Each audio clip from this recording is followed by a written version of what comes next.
Hello guys, the objective of this video is to give you a general overview of the scales that I shall be using for this course in terms of assessment.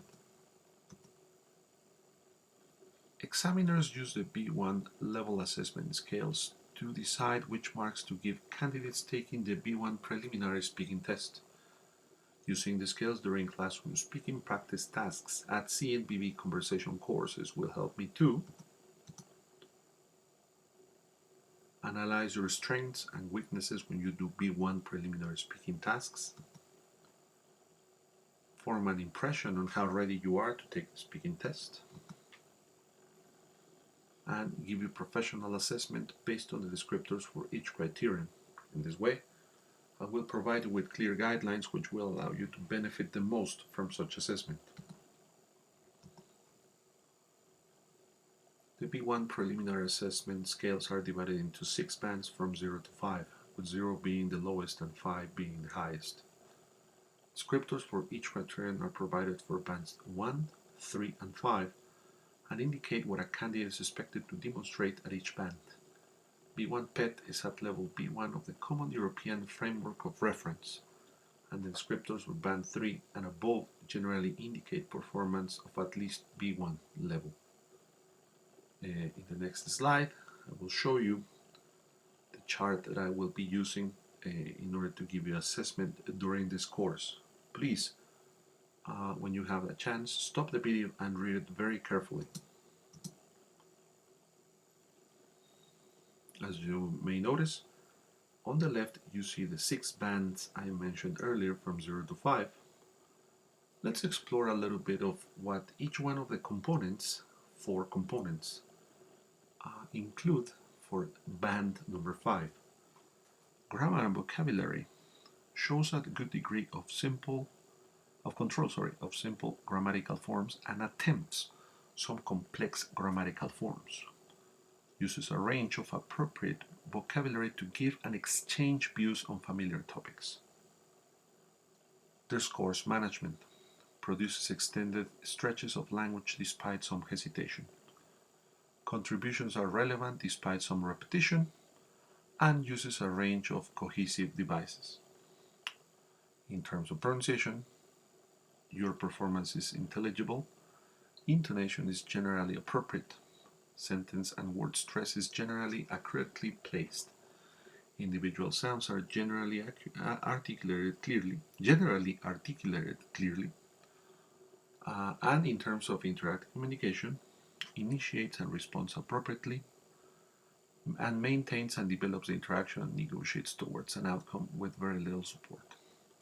So on a personal comment about each one of these 4 components, grammar and vocabulary, we're asking you to perform well, showing a good degree of control of simple grammatical forms and attempt some complex grammatical forms. You can already do this, so there shouldn't be a problem.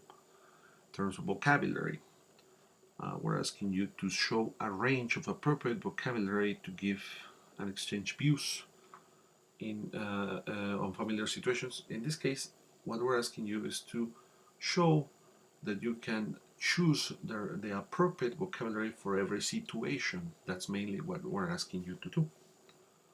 Now, something very important in terms of grammar and vocabulary is that you are not expected to be perfect. There are some slips which are allowed, and still you will be able to be awarded band number 5. Please take that into account. Let's go to discourse management, which, if you notice, is pretty much the way in which you have organized your speech.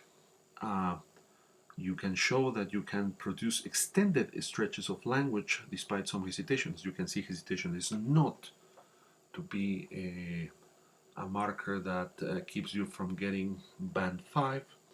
If you hesitate a little bit during your performance, there is no issue right there, so please don't worry about that. What we care about is how extended your speech is. In terms of contributions are relevant despite some repetition, what we're asking is that if we ask you something, you answer that question in specific meaning that you don't deviate from the topic, or you answer something different from what you were asked. Finally, using a range of cohesive devices. I will talk about this during the class. I need to expand a little bit more on this topic, where I will explain this very clearly. Thank you. In pronunciation, I have mentioned this point before, that you should be intelligible, that your intonation is generally appropriate. Well, if you remember, intelligibility is that you don't produce a word which will make us stop listening to you in order to analyze what you just said, meaning that you don't say book, for example, that you clearly say a version of something that will be book. Then also in terms of intonation, well, we'll discuss this a little bit more in depth during the class. Don't worry about it. Sentence and word stress, we know that there are stressed syllables and weak syllables in every word. The idea is that you are, for example, you don't say interesting when it should be interesting, right? Finally, individual sounds, well, it's a little bit related to intelligibility, because sometimes we make a distinction between, for example, this versus these. Well, this is the terminer you use for singular elements, and these is the same version of this determiner, but for plurals. Mm-hmm. Finally, interactive communication is the way you interact with your partner, and how, for example, if you initiate and respond appropriately, well, then you're doing things right. Also, the idea is that you maintain and develop the interaction and negotiate towards an outcome. Mainly, that you just don't stop talking, that you don't require prompting or support from the examiner, in this case, Mr. Bear. Any questions you might have about this video, please let me have them during the class. I will be more than happy to clarify any question you might have. Thank you. See you in class.